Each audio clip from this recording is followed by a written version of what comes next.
Alright guys, welcome to Math 3. This is Monday, March 2nd. We are going to solve by completing the square. If you remember last week on Wednesday, before all the snow, right in the middle of all the snow, we learned the skill of completing the square. And you can look on your notes from last Wednesday and the worksheet that we did, worksheet number 4, about completing the square. But that was a very specific skill. So once we know about perfect squares and perfect square trinomials, we can learn how to solve them. So we're going to start off here with what's called the square root property. Alright? And these first three problems have to do the square root property. So the first thing I recognize is, are these perfect squares? And I do see that there's a perfect square right here. So once I recognize that, I rewrite it in my factored form. And then I remember, hey, how do I solve any equation? Well, if this is a square, the opposite of a square is a square root. So I'm going to square root both sides.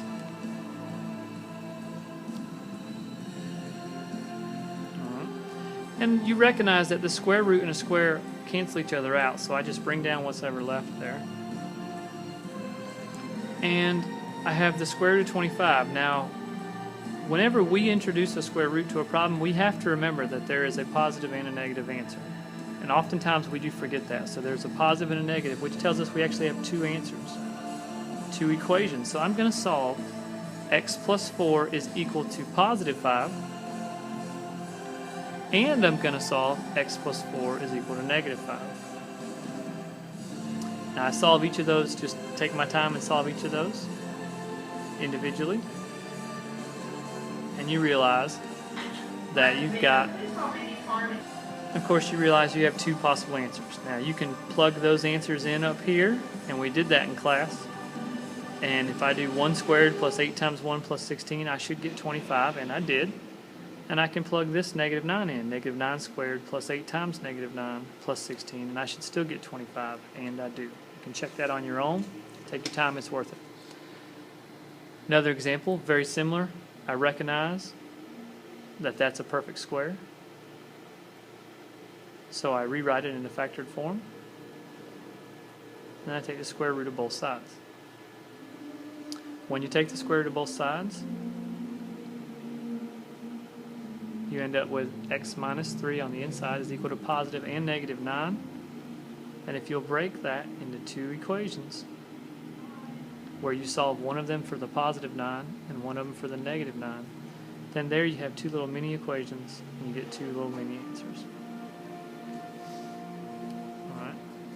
Those are pretty it's the same thing, same process. This one's the same process as well. I do have another perfect square trinomial. But as you can see on this one, my problem is that the square root of 12 is not perfect. So I have to use my skills for simplifying radicals. But other than the skills for simplifying radicals, I do it the same way. I divide it into two smaller separate problems, once with the positive and once with the negative 2 square root 3. And then I solve each of those by adding 7 to both sides. And when I do that, I recognize, hey, I can't really put those together. They're not like terms.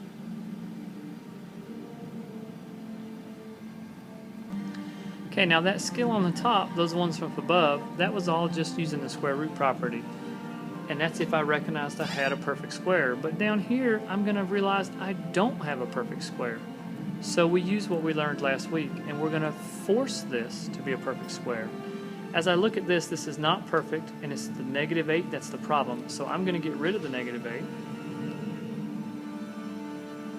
to the other side. Now I left myself a space here because I want to force this to be perfect. So I remember from last week, to complete the square, I take half of the middle number and then square it. Half the middle number squared gives me a 1. And from my middle school, I remember if I do something to one side of an equation, I must do it to both sides. So that's a very important step.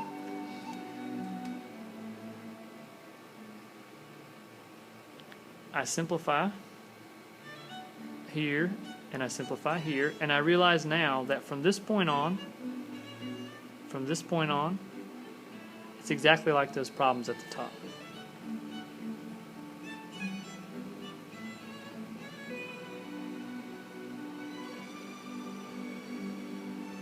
Okay. Second problem, same thing. This is not a perfect square, so I'm going to force it to be a perfect square by getting rid of the 11.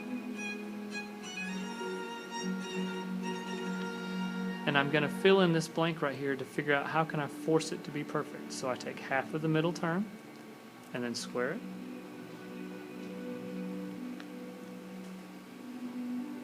And I do that to both sides. Have to add that to both sides.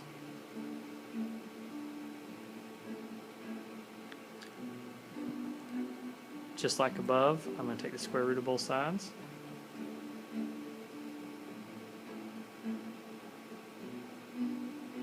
To find my answer.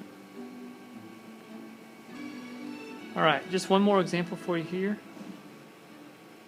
I start off the same. I recognize that it's not perfect, so I get rid of the 22. I force it to be perfect. And I get this situation here. Now I'm ready to take the square root of both sides. And I have to remind myself, uh-oh, that's not a real answer, is it? So I have to remind myself, how do I deal with imaginary answers, non-real solutions, complex numbers? So I rewrite that as -1 times 6. And of course the square root of -1 is the letter I. So instead of saying the square root of -6, I'm going to change that to I radical 6, which is really plus or minus I radical 6. Now, other than the fact that this is a complex answer, I've done this entire process the same. From here, I do have plus or minus. That's two different problems. So I divide it up into two pieces. I subtract 4 from each side. But since they're complex, I can't really put them together, and my best answers are right here. Alright, do the best you can tonight. If you have any questions, let me know. We'll go over problems like this one and what if A is not -1 or not 1 tomorrow.